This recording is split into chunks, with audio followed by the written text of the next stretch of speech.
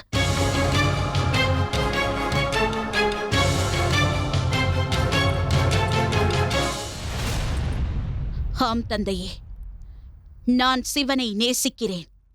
அவரை விவாகம் செய்யவும் சித்தமாக உள்ளேன். உனது தந்தையின் கௌரவத்தை நீ குலைக்க நினைக்கிறாய் சதி. இல்லை, தங்களிடம் விளக்கம் கூறுகிறேன். எனக்கு இப்பொழுது தேவை தங்களின் ஆசீர்வாதம் தான். தங்கள் புத்திரியின் சந்தோஷ வாழ்க்கையை ஏற்படுத்திக் கொடுங்கள். இல்லை என்றால்...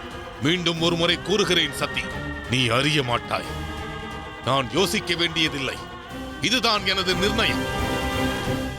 உன் ஆசை அந்த சிவனோடு திருமணம் செய்ய வேண்டும் என்று இருந்தால் இனி இந்த அரண்மனையில் உனக்கு இடம் இல்லை.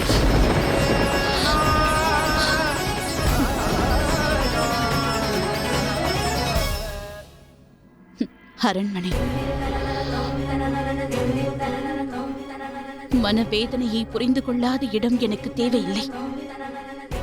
அரண்மனையானது மனதிற்கு என்றுமே சந்தோஷத்தை கொடுக்க வேண்டும்.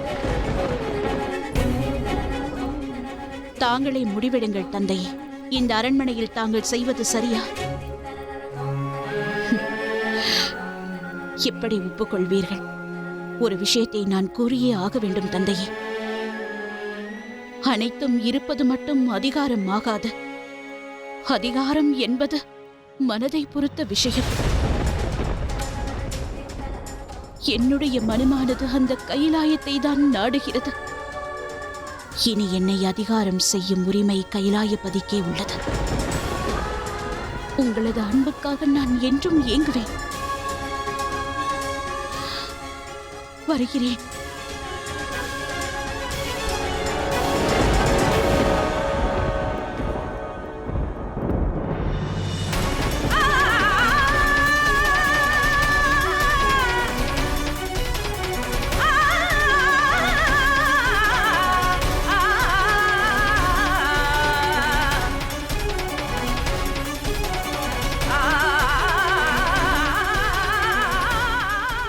நீ இங்கிருந்து செல்ல வேண்டுமா சதி? தாங்கள் பதியின் வீட்டில் தானே இருக்கிறீர்கள் தாயே. நானும் எனது பதி இருக்கும் இடத்திற்கு செல்கிறேன். இதுதான் என் இறுதி முடிவென்று என் மனம் கூறுகிறது. தங்கள் ஆசீர்வாதம் மட்டும் எனக்கு போதும் தாயே.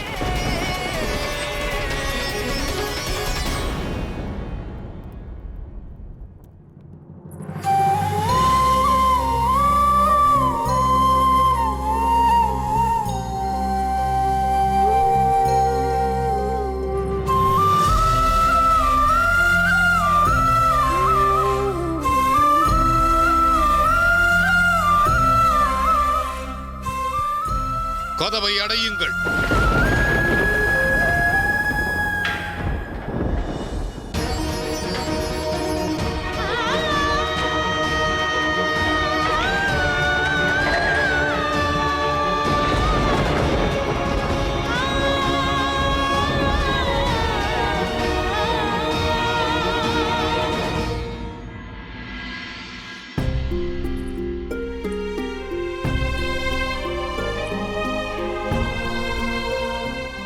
அங்கேயே நில் தட்சாயணி.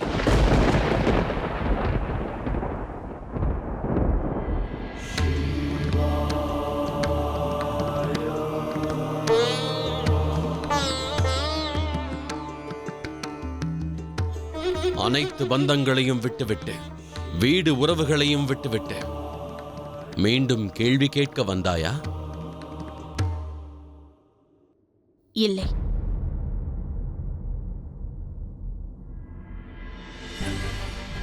என் வீட்டையும் உறவையும் விட்டு வந்ததற்கான காரணம் கேள்வி கேட்பதற்காக அல்ல.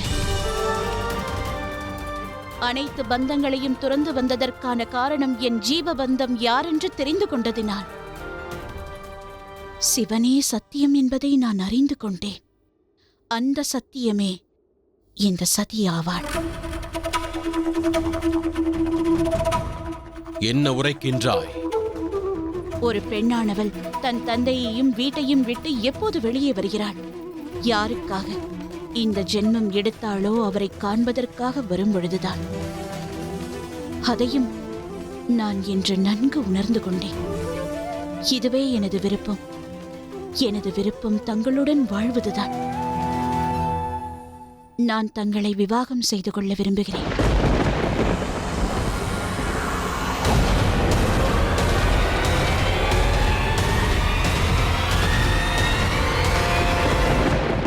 நான் விவாகம் செய்து கொள்ள வேண்டிய அவசியம் இல்லை. அதற்கு நான் தயாராகவும் இல்லை. எதற்கு இந்த விவாகம்? அதை காற்றிடம் கேளுங்கள். எந்த முகாந்திரமும் இல்லாமல் அனைத்து ஜீவராசிகளும் சுவாசிப்பதற்காக அது இருக்கும் காரணம்? நதியிடம் சென்று கேளுங்கள். அனைத்து ஜீவராசிகளின் தாகத்தையும் தீர்த்து கொண்டிருக்கிறதே, அதற்கு என்ன முகாந்திரம் இருக்கிறது என்று அதனிடம் கேளுங்கள். இதை அக்னியிடம் கேளுங்கள். மற்றவர்களை எரிக்காமல் தன்னையே எரித்துக் கொண்டிருக்கிறது. நான் காற்று அல்ல, நதியும் அல்ல, சுடும் அக்னியும் அல்ல. என்னை பற்றி நீ அறிய மாட்டாய் சதி. தாங்கள் தானே கூறினீர்கள் என்னை நானே தேட வேண்டும் என்று. அடுத்தவர்களின் தேவையை பூர்த்தி செய்வதே எனது கர்மமாகும். சதாசிவமான தங்களுக்கு என் அவசியம் உள்ளது. இருப்பினும் இந்த சதிக்கும் சிவனின் அவசியம் உள்ளது. தங்கள் வைராக்கியத்தை விடுத்து என்னை ஏற்றுக்கொள்ளக்கூடாதா? உங்களிலிருந்து வெளிவந்து இந்த சதியை ஏற்றுக்கொள்ளுங்கள். பரமார்த்தத்திற்காக தாங்கள் தங்கள் வழியில் செல்கிறீர்கள். உங்கள் யாத்திரையில் எனக்கும் பங்கு கொடுங்கள். எனது யாத்திரை எனது விருப்பமாகும்.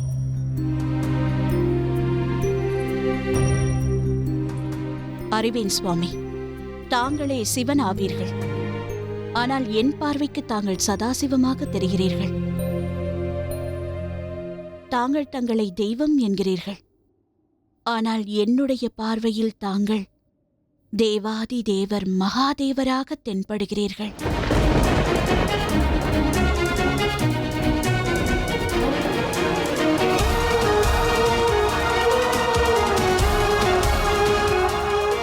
அவர் யார், எந்த ரூபத்தில் உள்ளார், அதை பற்றி அறிந்து கொள்ள தாங்கள் உங்களையோ இந்த உலகையோ அறிந்து கொள்வது அவசியமாகும். அவர் எந்த ரூபத்தில் உள்ளார் என்பதறியேன். இருப்பினும் அவர் எந்த நேரத்திலும் இங்கு வரலாம். விவாதம் செய்ய எனக்கு சமயமில்லை. சென்றுவிடு. நான் தங்களை நேசிக்கிறேன். இதில் தர்க்கம் செய்ய என்ன அவசியம் இருக்கிறது? பந்தம் என்பது வலியோடு சேர்ந்த பிணைப்பு.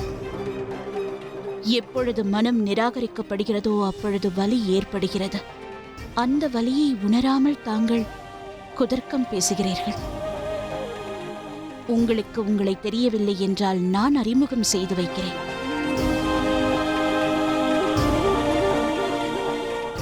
உங்களை அறிமுகம் செய்பவளை ஏற்றுக்கொள்ளக்கூடாதா? ஒரு மனுஷியை தேவியாக மாற்றுங்கள். தாங்களே தங்களை ஒரு தேவனாக ஸ்வீகாரம் செய்து கொள்ளவில்லையா?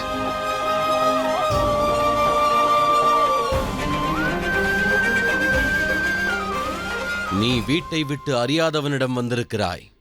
இல்லை, அறியாதவர்களை விட்டுவிட்டு அறிந்தவரிடம் வந்திருக்கிறேன். இந்த வீண் பிடிவாதம் வேண்டாம் சதி. பிடிவாதம்? தாங்கள் கூறுவது உண்மைதான் தேவா. மனதில் பதிந்த உங்களை அழிக்கக்கூடாதென்ற பிடிவாதம். உதாசீனம் வேண்டாம். சமயம், ஸ்தானம், சத்தியம் எதையும் நான் உணரவில்லை. ஆனால் சத்தியமானது. உன்னை நான் விவாகம் செய்வது இயலாத ஒன்று.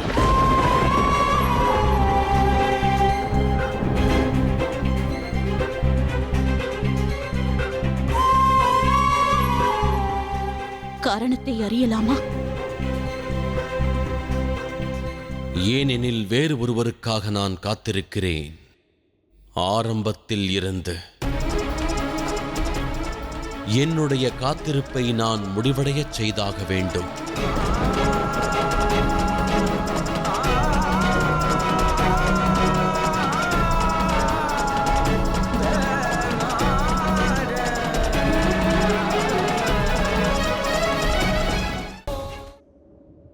உண்மை என்னவென்றால் உன்னை நான் விவாகம் செய்து கொள்ள இயலாது. ஏனென்றால் நான் ஆதிகாலம் தொட்டு வேறொருத்திக்காக காத்துக் கொண்டிருக்கிறேன்.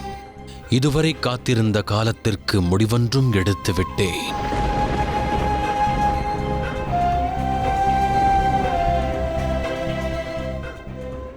தாங்கள் என்னை விட்டுவிட்டு செல்ல முடியாது. அவளை தவிர என்னால் வேறு யாரையும் ஏற்றுக்கொள்ள இயலாது. நான் வாக்களித்து விட்டேன்.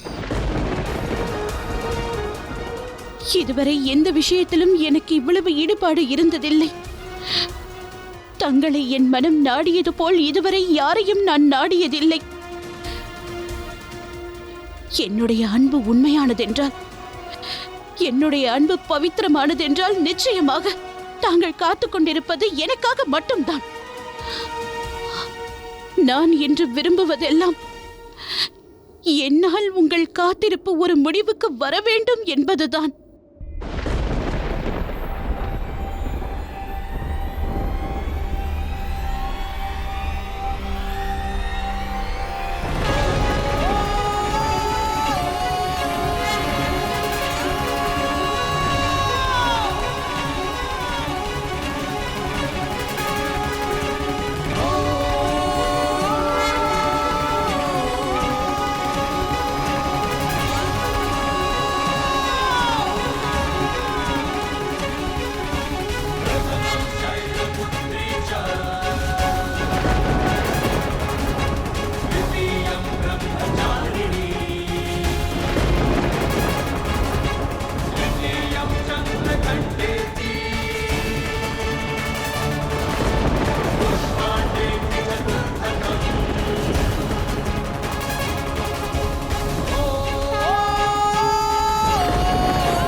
கூறியது உண்மைதான்.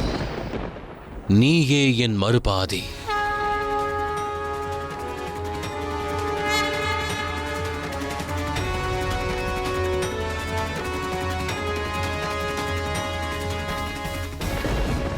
என்னுடைய ஆரம்பம், என்னுடைய முடிவு,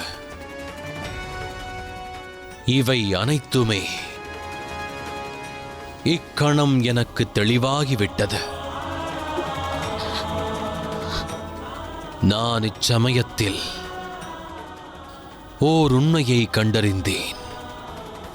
என் சதியை கண்டறிந்தேன். என் மார்க்கத்தை கண்டறிந்தேன். எனது முழுமையையும் அறிந்தேன்.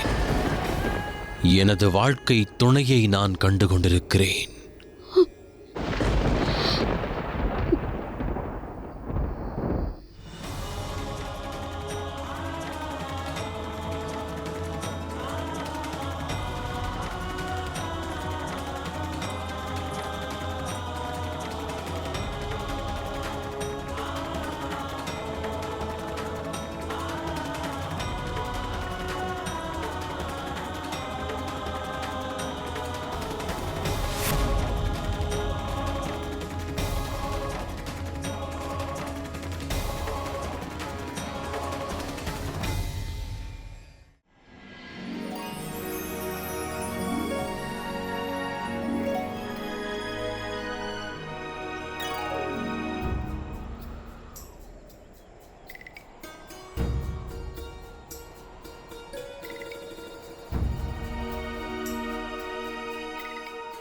மகாதேவரையே மணந்து கொள்ளப் போகிறாய் சதி. ஒன்றை நினைவில் கொள். நீ ஆற்ற வேண்டிய செயல்கள் அதிகமாகும்.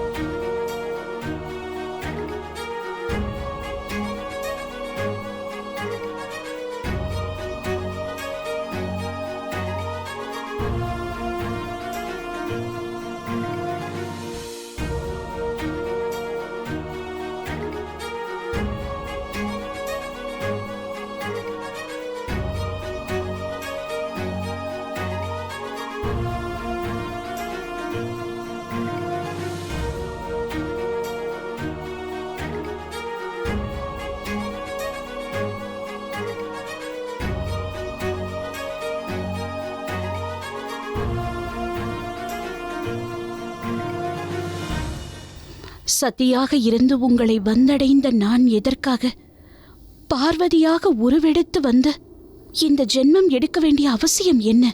ஒளியை தருவதற்காக திரி தன்னைத்தானே எரித்துக் கொள்வது இயல்புதான் பார்வதி. அந்த வெப்பத்தின் உஷ்ணமே என்னுடைய மனதை உருக்கியது. அந்த அக்னி அனைத்தையும் தனதாக்கும் சக்தி நிறைந்தது. நான் இந்த ராஜ்யத்திற்காகவும் பிரஜைகளுக்காகவும் மகாயாகம் ஏற்பாடு செய்துள்ளேன். உலகெங்கிலும் இருந்து விருந்தினர் வருவர். அவர்களை வரவேற்பதில் எந்த குறையும் இருந்துவிடக்கூடாது. அனைவரையும் நாம் அனுசரித்து செல்ல வேண்டும்.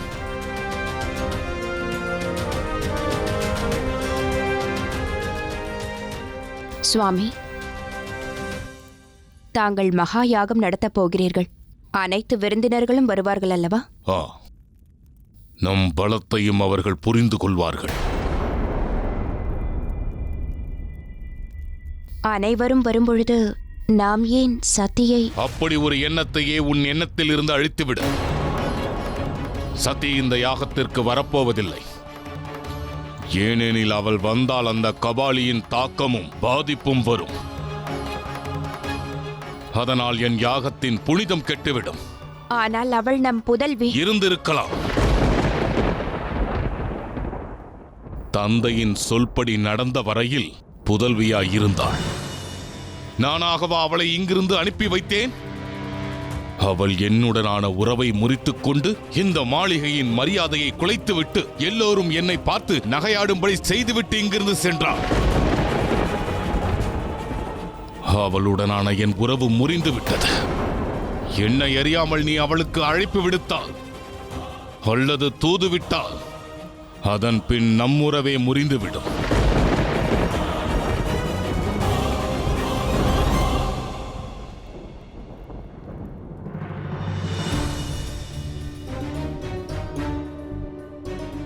இனியும் அதிகம் காலமில்லை சங்கரா. நமக்கு வேண்டிய முழுமை சதியிடம் இன்னும் வரவில்லை. அது விரைவில் நடந்தாக வேண்டும். சதி அவள் ஆற்ற வேண்டிய செயலை துவங்கி விடுவாள்.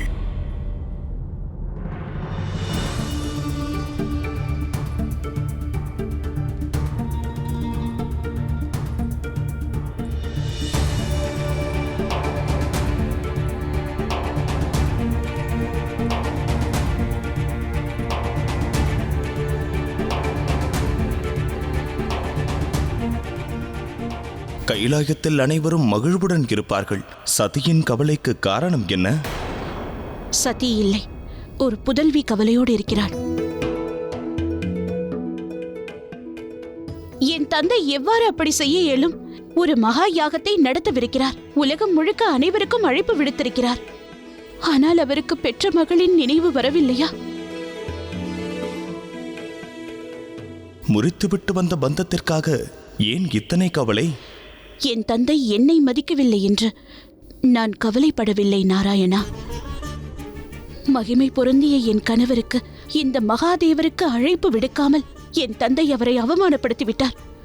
இதுவே என் கவலைக்கான காரணம். எவரின் உறவு வேண்டுமென்று நினைக்கிறார்களோ அவருக்கே அழைப்பு விடுப்பார்கள். பிரஜாபதி தட்சன் என்னை அழைக்காமல் இருப்பதால் எனக்கு எந்த அவமதிப்பும் ஏற்படவில்லை. ஆனால் எனக்கு அவமானம் மகாதேவா. நான் அவர் புதல்வி, என்னை அவர் அழைக்க வேண்டும். அதோடு தாங்கள் என் கணவர். அவர் எனக்கு தந்தை என்றால் தாங்கள் எனக்கு கணவர் என்பதையும் அவர் மறக்கக்கூடாது. அவர் தங்களை ஏற்றுக்கொள்ளாவிட்டால் நான் அவரை ஏற்க வைப்பேன். வாருங்கள் மகாதேவா, நாம் அந்த யாகத்திற்கு சென்றாக வேண்டும்.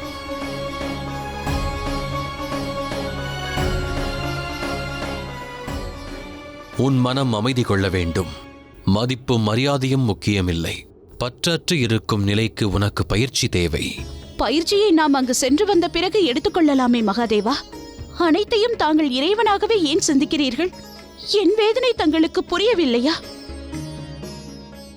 தான் விரும்பிய ஒரு வாழ்க்கைக்காக ஒரு பெண் பிறந்த வீட்டை விட்டு வெளியேறுவது எவ்வளவு கடினமானது. இன்று என்னுடைய விருப்பம், என்னுடைய வேண்டுகோள், எனது இச்சை ஒன்றே ஒன்றுதான். என் தந்தை தங்களை ஏற்றுக்கொள்ள வேண்டும்.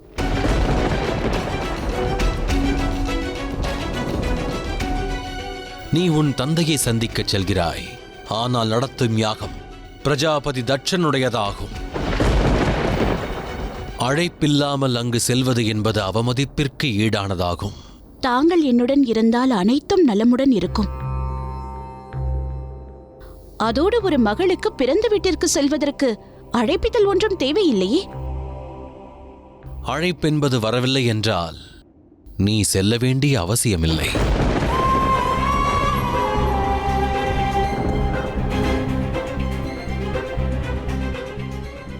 என் தந்தையிடம் இருக்கும் அதே அகங்காரம் தங்களிடமும் உள்ளது. மனைவியின் வேண்டுகோள் முக்கியம் இல்லையா? என் தந்தையின் அழைப்புதான் பெரிதாகப்படுகிறதா? என் விருப்பத்திற்கு தங்களிடம் எந்த மதிப்பும் இல்லையா? பக்தன் அழைக்காமல் அவனுக்கு காட்சி அளிப்பதில்லையா? நான் உரைப்பது அழைப்பை பற்றியதல்ல. நம்முடைய ஒவ்வொரு முடிவும் ஒவ்வொரு செயலும் மாற்றத்தை உருவாக்கும். இச்செயலும் அவ்வாறே. அப்படியானால் நானே மாற்றத்திற்கு காரணமாகிறேன். தாங்கள் வரவில்லை என்றால் நான் உங்களை வற்புறுத்த மாட்டேன்.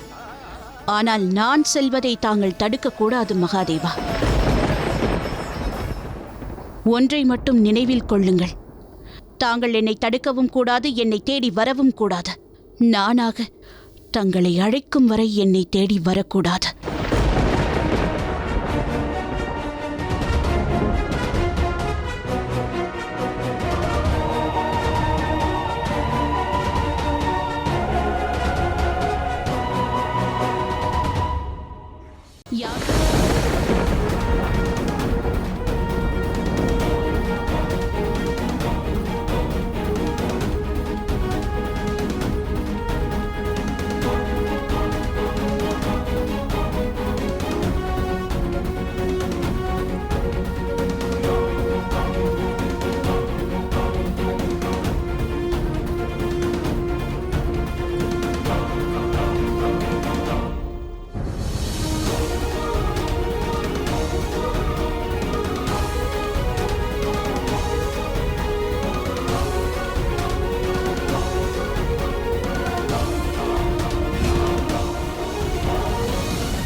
தாங்கள் ஏன் என்னை தடுக்கவில்லை சங்கரா? நான் உன்னை தடுக்க எண்ணியது போல் அந்த சதியையும் தடுக்க முயற்சித்தேன். ஆனால் சதியின் எண்ணத்திற்கு நான் தடையாக விரும்பவில்லை. அன்றும் இன்றும் நீயாகவே கைலாயத்தை விட்டு செல்ல முடிவெடுத்தாய். என்னை தடுத்து நிறுத்தியது உன் வார்த்தைகள்தான் பார்வதி. அன்றும் அதுபோன்ற வார்த்தைகளே என்னை தடுத்தது. நினைவில் கொள்ளுங்கள், தாங்கள் என்னை தடுக்கவும் கூடாது, என்னை தேடி வரவும் கூடாது. நானாக தங்களை அழைக்கும் வரை வரக்கூடாது. அன்று நீ சென்ற நாள் அக்னியாக உருவானது. அந்த அக்னி நம் அன்பை முறித்தது. பிரஜாபதி தட்சனின் குரோதத்தால், அதற்காக சதியானவள் அடைந்த குரோதத்தாலும் உருவான அக்னி அனைத்தையும் நிர்மூலமாக்கிவிட்டது.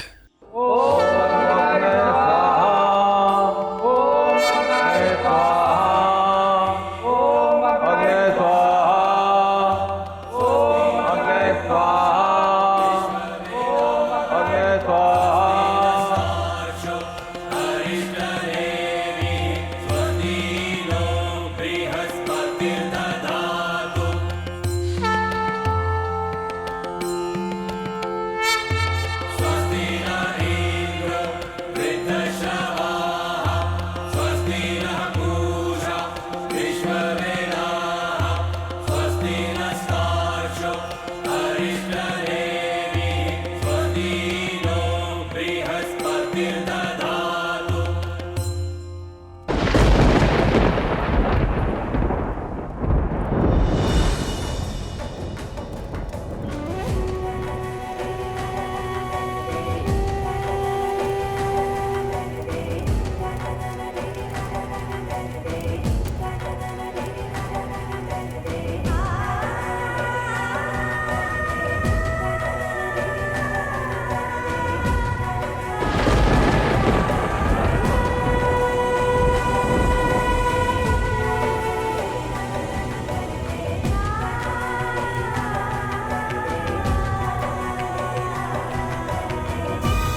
மகா முனிவர்களே, அக்னி பகவான் வேட்கை இன்னும் முடியவில்லை.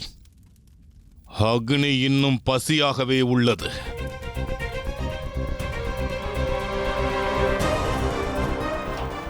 எது தேவையோ அதை கொடுத்தாக வேண்டும். யாகத்திற்கு எந்த தடங்களும் வந்துவிடக்கூடாது.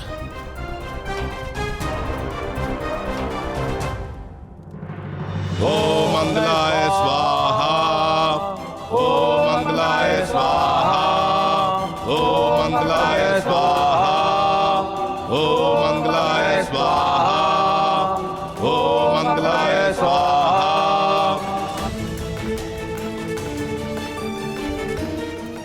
தந்தையே,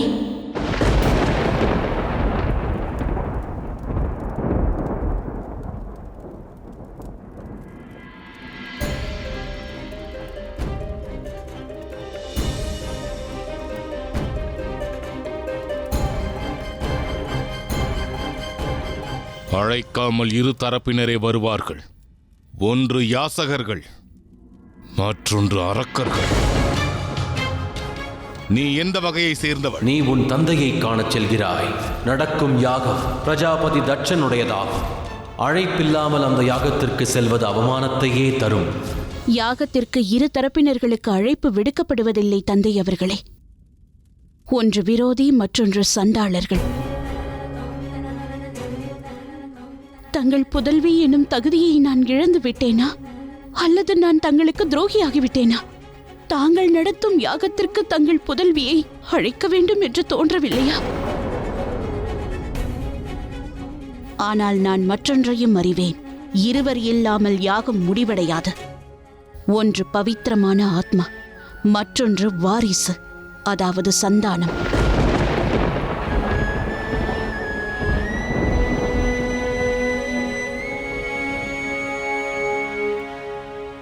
சந்தேகத்திற்கு இடமில்லாமல் தங்கள் ஆத்மா பவித்திரமானதுதான். வாரிசாக வந்து உங்கள் கடமையை நிறைவேற்ற நான் வந்துவிட்டேன் தந்தையே. குடும்பத்தில் பல்வேறு கருத்துக்கள் இருக்கலாம், கருத்து வேறுபாடுகள் இருக்கலாம். ஆனால் மனமானது வேறுபட்டு விட்டால் குடும்பமே சிதைந்துவிடும். எவ்வளவுதான் கருத்து வேறுபாடு ஏற்பட்டாலும் தேவை ஒன்று ஏற்படுமாயின் பிரிந்தவர்கள் ஒன்று சேர்ந்து விடுவார்கள். ஆதலால் தங்கள் புதல்வி சதி வந்துவிட்டாள் தந்தையே. இந்த யாசகியிடம் கூறுங்கள், சதி என்று எனக்கு எந்த மகளும் இல்லை.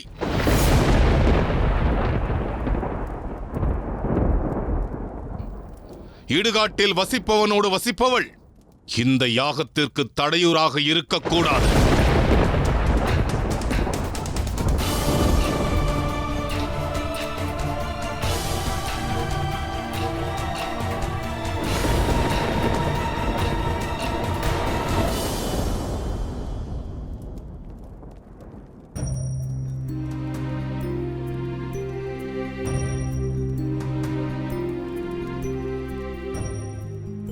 கோபத்தினால் உண்மையை மறைத்துவிட முடியாது தந்தையே. உண்மை என்னவென்றால் நான் தங்களுடைய புதல்வி தந்தை அவர்களே. சத்தி என்னை பொறுத்தவரையில் இறந்து விட்டார்.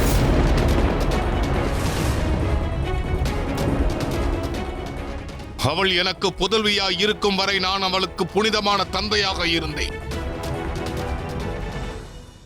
என்று அவள் என் பேச்சை மீறி இங்கிருந்து சென்றாளோ, அன்றிலிருந்து என் எண்ணத்திலிருந்தும் இதயத்திலிருந்தும் அவளை தூக்கி எறிந்து விட்டேன், தூக்கி எறிந்து விட்டேன், தூக்கி எறிந்து விட்டேன், தூக்கி எறிந்து விட்டேன்.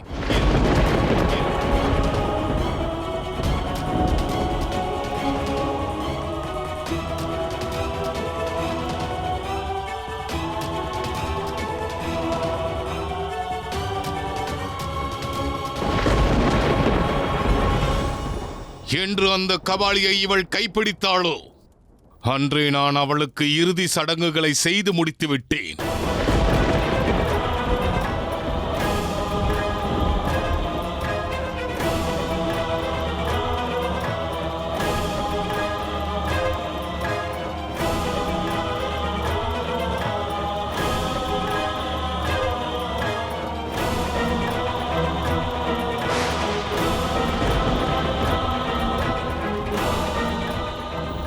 தாங்கள் கூறுவது உண்மைதான் தந்தையே. அன்றே அந்த சதி இறந்து போய்விட்டாள். ஏனென்றால் அந்த சதி அவளை முழுமையாக அன்று அறிந்திருக்கவில்லை.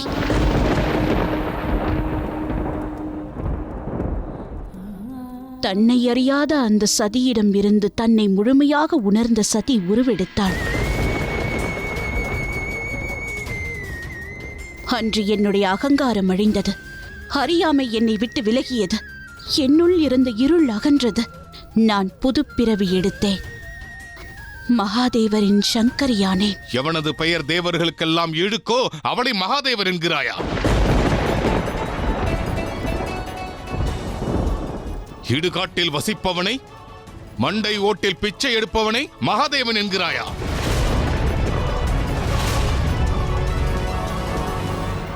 மற்ற தேவர்கள் எல்லாம் உயிருடன் இருப்பவர்களுக்கு தேவர்கள்.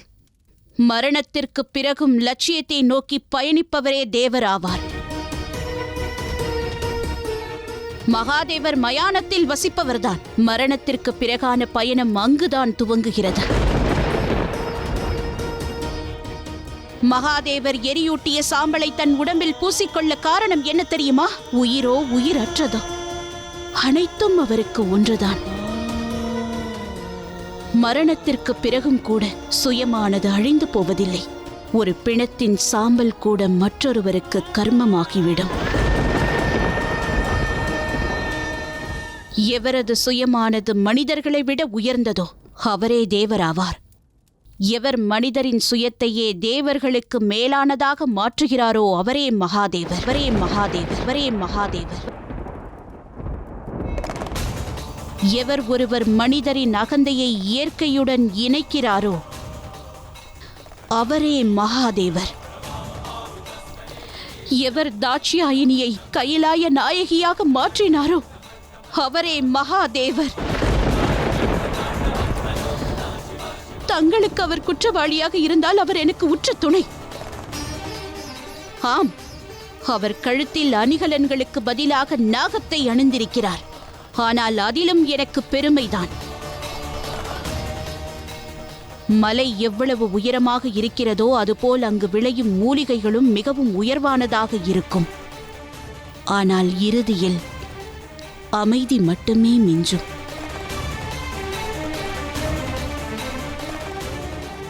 அனைவருக்கு மேலும் இருந்தாலும் ஆடம்பரம் இன்றி வாழ்வதால்தான் மகாதேவராக இருக்கிறார்.